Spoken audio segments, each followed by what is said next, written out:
네, 안녕하세요. 폴리TV 윤영 기자입니다.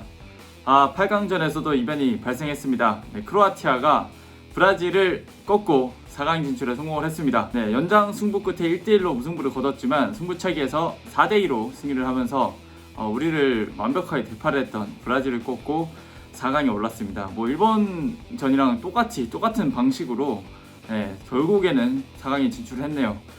진짜 대단합니다. 네, 일단 볼리 선정 MOM부터 한번 살펴보겠습니다. 볼리 선정 MOM은 지난 일본전과 마찬가지로 리바노비치 골키퍼가 MOM으로 선정이 됐습니다. 사실 일본전보다 활약이 더 좋았던 것 같은데요. 연이은 선방으로 실점 위기를 다 막아냈습니다. 후반전에 특히 시찰리송 그리고 네이마르가 시도했던 그런 모든 슈팅들을 다 쳐냈고, 브라질이 이날 유효슛만 12개를 시도했는데 그중에 1개만 골이 됐고 11개를 다 막아냈습니다. 그러니까 선방이 11개라는 이야기겠죠. 일본전에서 또 승부차기에서 미나미노 그리고 미토마, 요시다 이렇게 3명의 승부차기를 모두 막아내면서 승리를 이끌었잖아요. 이번에도 승부차기에서 선방을 해냈습니다. 브라질전에서는 1번 키커였던 호드리그의 킥을 막아내면서 좀 브라질을 수세에 몰았고, 4번 키커였던 마르키뉴스가 골대를 맞히면서 그때는 이제 방향을 읽지는 못했는데 마침 그 킥이 골대로 가면서 크로아티아가 승리하게 됐습니다. 리바노비치 골키퍼의 공이 굉장히 컸다고 볼 수 있겠죠. 이외에도 좋은 필드 플레이어들이 굉장히 좋은 수비를 펼쳐줬지만 역시 결정적인 활약은 리바노비치가 했다. 그래서 MOM으로 꼽게 됐습니다. 전반적인 경기 내용을 한번 훑어볼 텐데요. 먼저 전반전에는 크로아티아가 좀 굉장히 단단한 수비로 브라질의 공격을 잘 봉쇄를 했습니다. 특히 중원에서 좀 강력한 압박을 시도를 했는데, 전반전에 나왔던 통계 자료에 따르면 그 코바치치 그리고 브로조비치, 모드리치 선수가 가장 많은 압박을 시도했던 선수로 이렇게 기록이 됐었고요. 전반 후반쯤에 브라질이 그나마 제일 위협적인 장면을 만들어냈는데 네이마르의 프리킥 장면이었거든요. 근데 그것도 수비 맞고 리바노비치의 품으로 그냥 향하면서 그렇게 엄청 위협적인 상황은 아니었습니다. 후반 중반에는 서로 좀 많은 압박을 가져가면서 좀 패스 미스를 많이 유발하는 상황도 있었는데, 브라질이 그래도 전체적으로 교체 카드를 잘 사용하면서 굉장히 공격적으로 운영을 잘 했던 것 같아요. 공격 상황을 많이 만들었거든요. 호드리그 그리고 안토니, 페드루 이렇게 들어가면서 이 세 선수를 중심으로 좀 공격 상황을 많이 만들어냈습니다. 그러나 후반전에 이런 많은 공격을 만들어내도 결국 골을 못 넣으면 그만이잖아요. 리바노비치 골키퍼한테 모든 슈팅이 다 막히면서 결국 득점 없이 0대0으로 후반전도 종료가 됐습니다.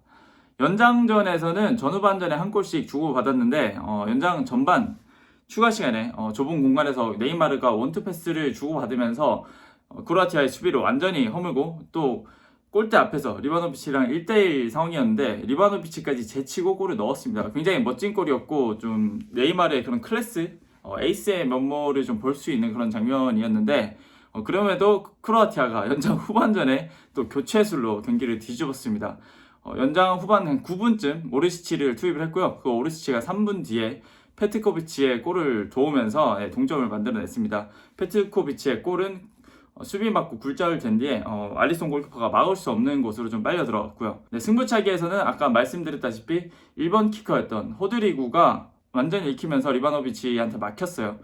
크로아티아는 1, 2, 3, 4번 다 성공을 했거든요. 또 공교롭게도 4번 키커였던 오르시치가 성공을 했는데 브라질 4번 키커였던 마르키뉴스는 골대에 맞히면서 결국 브라질이 이렇게 탈락을 하게 됐습니다. 크로아티아가 올라갔고요. 경기 포인트 한번 살펴보겠습니다. 먼저 K리그 출신이죠. 오르시치. 이번에도 경기 결과를 바꾼 그런 조커의 활약을 했는데요. 오르시치는 K리그 전남 드래곤즈와 그리고 울산 현대에서 활약했던 선수죠. 그 시절에도 K리그 축구 보신 분들은 굉장히 잘 아실 선수인데요. 그때는 등록명 오르샤로 뛰었습니다. 근데 그때도 굉장히 오른발 킥이 날카로운 선수로 유명했고, 또 울산에서도 굉장히 좋은 활약을 펼쳤던 선수인데요. 크로아티아 명문팀 디나모 자그레브로 이적한 뒤에 좀 챔피언스리그, 유로파리그에 진출을 꾸준히 하면서 좀 유럽에서 정상급 선수로 떠올랐고, 유로파리그에서는 토트넘을 상대로 해트트릭을 좀 기록하기도 했었죠. 이후에 크로아티아 대표팀의 승선에서 좀 꾸준히 뽑히다가 이번에 월드컵까지 좀 승선을 해서 오게 됐습니다. 캐나다와 F조 2차전에서 출전하면서 월드컵 첫 출전을 했는데, 이때 마이어리의 골을 도우면서 첫 도움을 기록을 했습니다. 네, 그리고 이번 브라질전에서도 연장 후반전에 교체로 나서면서 극적인 동점골을 돕고 또 승부차기, 굉장히 예리한 승부차기를 성공시키면서 크로아티아의 승리에 굉장히 결정적인 역할을 했네요. K리그 출신 선수들이 이렇게 외국에서 잘할 때마다 굉장히 저도 K리그 취재 많이 다니면서 굉장히 뿌듯함을 많이 느끼는데 오르시치 선수는 다른 나라 선수지만 그래도 이런 애정은 있더라고요. 네, 이번에도 잘해줘서 굉장히 고맙습니다. 오르시치 선수도 울산을 여전히 굉장히 응원하고 있고 이번에 리그 우승했던 것도 챔피언스 리그 우승했을 때도 응원을 했다고 하더라고요. 네, 오르시치도 정이 있고 우리도 정이 있는 만큼 네, 오르시치가 잘해주는 거는 또 우리 K리그의 좀 자랑거리라 생각해도 될 것 같습니다. 두 번째 포인트는 네이마르 선수인데요. 네이마르 선수가 대기록을 작성하고도 결국 또 눈물을 흘렸습니다. 이날 좀 솔직히 말해서 큰 활약은 하지 못했거든요. 드리블 3, 4개 기록을 하기도 했고 슈팅도 한 5개 정도 기록을 했지만 경기 전반적으로 네이마르가 뭔가 경기를 주도를 했다. 네이마르가 수비진을 모두 휘젓고 다녔다. 이런 면모는 사실 좀 기대했던 그런 모습은 별로 나오지 않았거든요. 근데 후반전 연장 전반전에 굉장히 멋진 선제골을 넣으면서 에이스는 이럴 때 역할을 해줘야지. 역시 네이마르다. 좀 이렇게 영웅으로 등극을 하는 듯 했는데 연장 후반전에 또 동점골을 내주면서 결국 웃지 못할 상황이 발생을 하게 됐습니다. 어쨌든 네이마르의 골은 자신의 브라질 대표팀 77번째 골, 77호 골이었고 이게 이제 펠레와 브라질 역대 최다골 타이 기록입니다.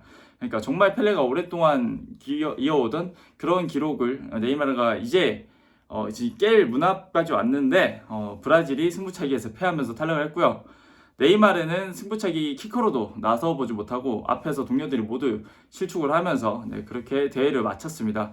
경기 후에는 네이마르가 마르키뉴스한테 좀 안겨서 우는 장면도 포착이 됐다고 하네요.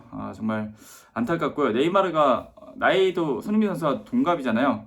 그러니까 다음 월드컵에 나오면 34세일 텐데 물론 충분히 나올 수 있는 나이지만 커리어 막바지가 다가오는데 이렇게 월드컵 우승을 좀 오랫동안 거두지 못하게 된 거는 네이마르 입장에서나 브라질 입장에서나 굉장히 큰 아쉬운 점이 될 것 같습니다. 세 번째 포인트는 브라질이 이번에도 8강 징크스를 넘지 못했다 인데요.